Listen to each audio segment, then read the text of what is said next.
They are like a dynamic duo. There's Mike, and hopefully we get we get his daughter Kelly there. You guys are becoming superstars on the screen here, Kelly. Yeah. Kelly's a superstar. I just play a backstage supporting role to this girl right here. There we go, Mike. All fathers always take a back seat to their children, right? So that's what it's all about. Absolutely. So you watched the video of Phil's son. What'd you think of that, Mike? Amazing. I mean, that's the kind of stories we like to put on our show is kids that overcome adversity and really achieve their goals. Going the distance is a theme I've always told Kelly, and that's why, you know, Steve, as well as the boxing match I'm doing with Jerry Cooney next year, and just trying to show that example of overcoming the odds and going the distance. And when you see those kind of stories, it's remarkable. And I think on one of the other shows, I think it was either Ashley's show or maybe it was Tyler or Rachel, we had the other kid who was Armani Williams, and he's another one, fantastic, incredible story. I think he's based in Michigan, and he's won a few races as well. And we've been pleasure to meet him on the air virtually. But again, those are incredible stories that inspire us, inspire others, and that's what this show is all about. Right. Well, you both have inspired so many people along the way. I know, Mike, you have a long history of giving back to so many people and getting that support by some noteworthy celebrities along the way. So I want to thank you for the hard work that you've done over the time. And Kelly, what are your thoughts about having your own show? What do you like about it? That I get to have a platform to talk about good things that I enjoy, like kindness and inclusion.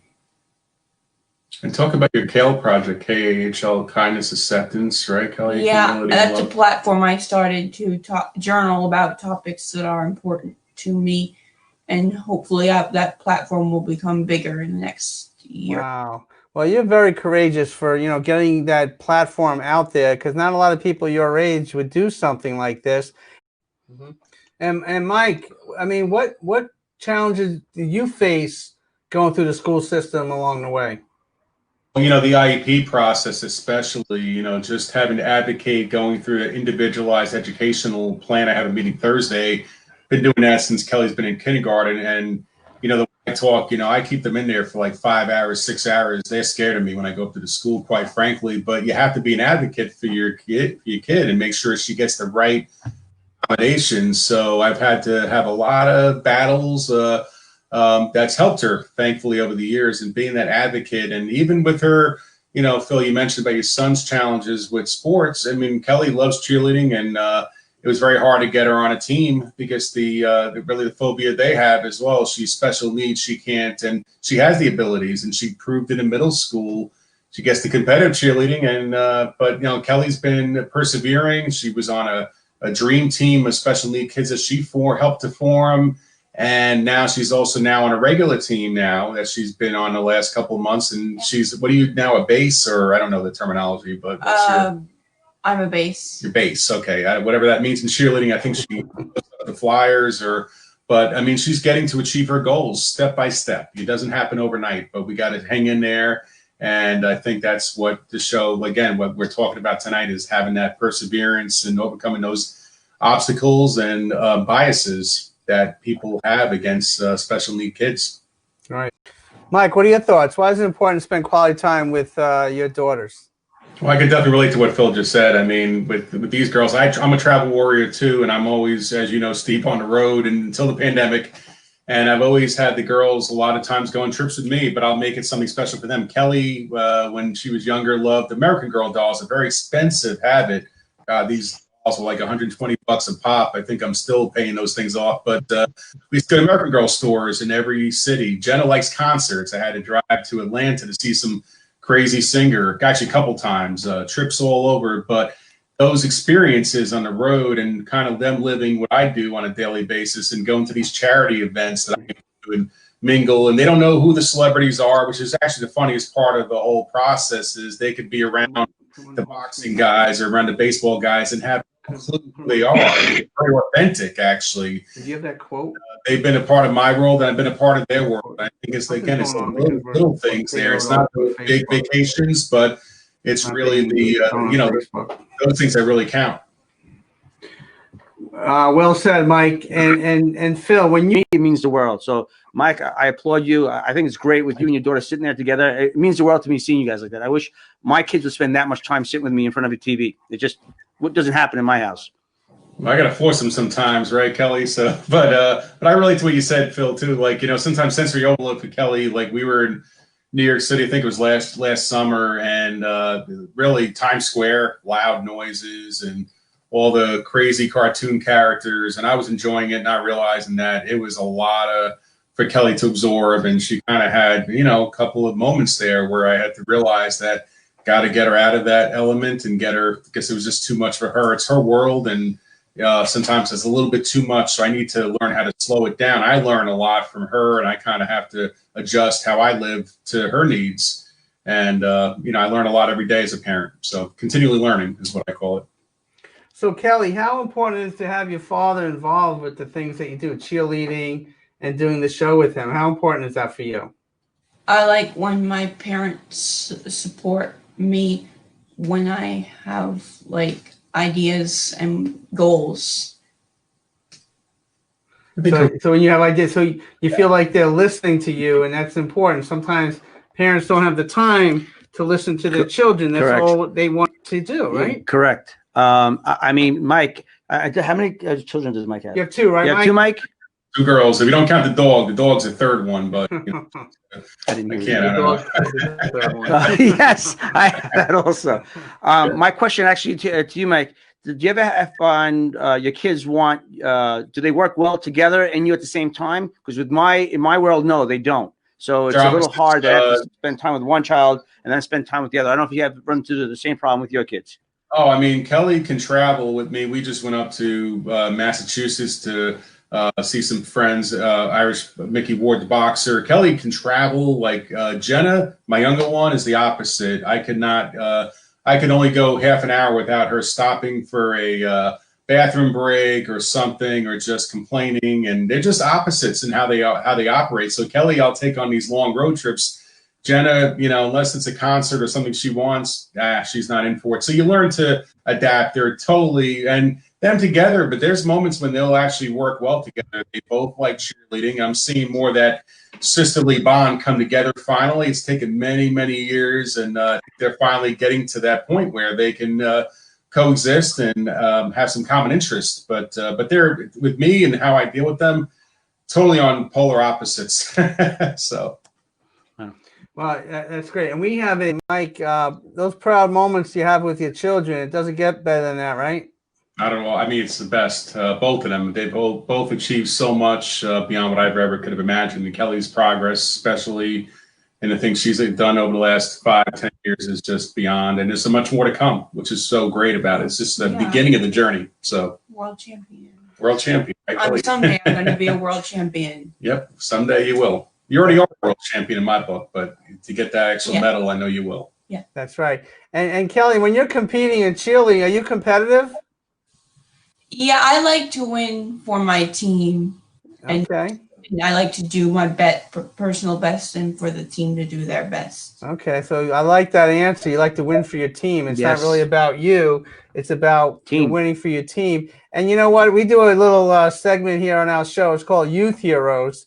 And because you do such a great job, Kelly, and you have your own show now with your father, dads and daughters, we are going to make you a youth hero in the Chapters Wrap. And there's a whole slew of people like Rachel and Tyler and Ashley. Now you're one of them, so congratulations, because you inspire. Like there's Rachel and Tyler and Ashley. You're just like them. You're inspiring so many people by doing what you do and coming on these shows to advocate not just for you, like you said, for your team, for others, and that never gets better than that, right, Phil? Absolutely. Any child that gives back for a parent, that's the best thing in the world. So I'm sure, Mike, you're proud. I'm proud of my kid giving back. It's just the right thing to do. That means you brought your kids up the right way. No matter what, you brought them up the right way if they're willing and want to give back. Life can't, for me, life doesn't get any better than that. That's right. So Kelly, what do you think about sharing the spotlight with Ashley, Rachel, and Tyler now? That's really cool. Thank you. Yeah, thank you, because you've had so many outstanding guests along the way. And Mike, another proud moment for your daughter. Absolutely. And they continue to grow, right? So this is awesome. I appreciate that. And she certainly does. And will continue to pay it forward, which I think is what I've always tried to teach her. That's right. So we're going to switch gears a little bit because we're trying to get Brian Doyle here, former Yankee hero in the World Series in 1978. He's an author of the book called The Call. 438 batting average too, right? 438 batting average and stellar second base, taking over for Willie when Willie was injured. And I was a kid. That was my first year I watched the Yankees, and Brian became my hero as a kid growing up in Brooklyn. And just to know that all those years later, to be such a role model and father figure in my life and to my daughter is incredible. So it's just, you say when you meet your heroes, sometimes they let you down, but Brian was the total opposite of that. So. Hi, Kelly. All right. So, Brian, you obviously know Mike and Kelly very intimately, but, sir. Very, very generous. Wow. Wow. Mike, what's your relationship like with Brian Doyle and his wife, Connie, and his children? Well, I met Brian through a guy named Yogi Berra. I mean, okay. at the golf outings. So that was a great introduction. You can't get better than Yogi. And, one thing I'll mention too, another mutual friend of ours is a guy named Bobby Richardson, former Yankees second baseman. Great man.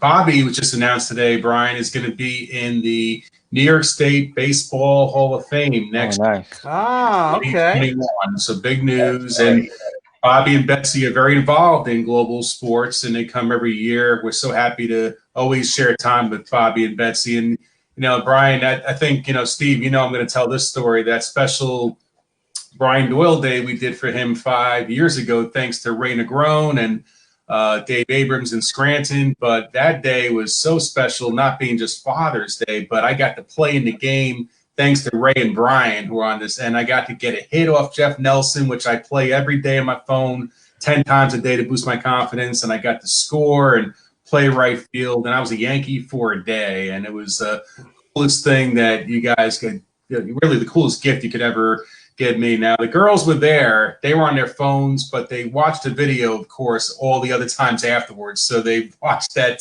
But the fact that they were there when I had that big moment, and it was magical. And seeing Billy Martin Jr. at third base as a third base coach as I was rounding third, everything that day was so special, using Reggie's bat, but really just being there for Brian, what we were doing to raise money for Parkinson's. It was all, that day was all because of giving back and raising money for the Michael J. Fox Foundation and doing all the causes that Brian supports. And that's how that all happened. So, when you want to believe in the Lord, God was a big part of that day happening. That didn't happen by accident. There's no coincidences. So if you don't have faith, you look at what happened to me that day on Father's Day 2015, and you'll start believing. So wow. That's why Bobby and Becky there is great too. They were there that day too, and there you go. This is for you. This is a pillow of Yogi and I together. Nice. Nice. I had it made as a pillow. Wow. So, Ooh. Wow. Beautiful. Beautiful stuff. Beautiful. Michael, what do you think about that? Beautiful. I mean, that's what with 9/11, people ask me how I got so immersed in the 9/11 charity work. I went through a tragic event myself, and obviously being injured, and but I had to find energy and channel it for positive. And that's when I linked up with folks in Oklahoma City and found that peer support and got immersed in all the charity work I've done. All started there from a very tragic day on 9/11. And that changed me forever and changed me for the better. The person I was before 9/11 is different than I was after 9/11. And I like this version of me post 9/11. And I've given back and followed what Brian just said. It helps me. And I haven't ignored my own needs, but serving others has really found me the path to being a better person and being a better Christian. Yeah, there's Mike. That's so. I'm glad you said that, because the scripture says that when we help the poor, we help the needy, we are lending to the Lord. Isn't that neat? Yeah. We're lending to the Lord. And it wasn't long ago, well, it was just a very short time, less than a month, that the Philippines needed something. And you know what? In 5 minutes, everything was taken care of. And that's how our God does it. And the poor the needy, you give to them, you lend. Thank you so much, my dear. And Michael and Kelly, you guys are awesome. Awesome. And your Michael, show's on Kelly. Sunday. Kelly, you're a brave hero. You're a youth hero now. Congratulations, dads and daughters, every Thank Sunday. you, Brian. From 6 to Appreciate 6:30. you. Appreciate you, Brian. Love you I wake guys. up every day to Brian's daily devotionals. Every day I get an email from Brian that comes through. Every morning I see it. First thing I do when I wake up is look for that message, and he's got great messages every day, and it really helps me get some perspective on everything. So thank you, Brian. Steve McQueen, he was